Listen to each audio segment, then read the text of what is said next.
দক্ষিণ চব্বিশ পরগনা কুলপি ডায়মন্ড হারবারে কালবৈশাখী তাণ্ডব, ভেঙে পড়ল একাধিক বাড়ি, বিদ্যুতের খুঁটি, উপড়ে গিয়েছে বড় গাছ। গতকাল রাতে কয়েক মিনিটের কালবৈশাখীতে তছনছ হয়ে গিয়েছে এলাকা।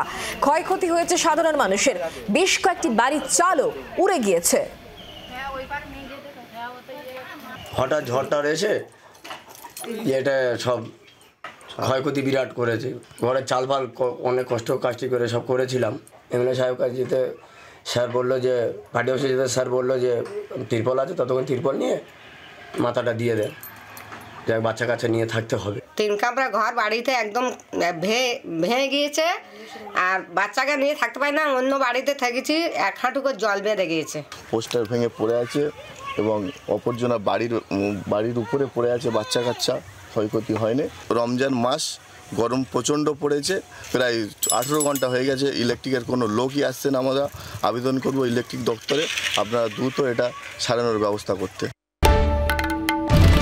বাংলার আওয়াজ, বাঙালির আবেগ, জি 24 ঘন্টা।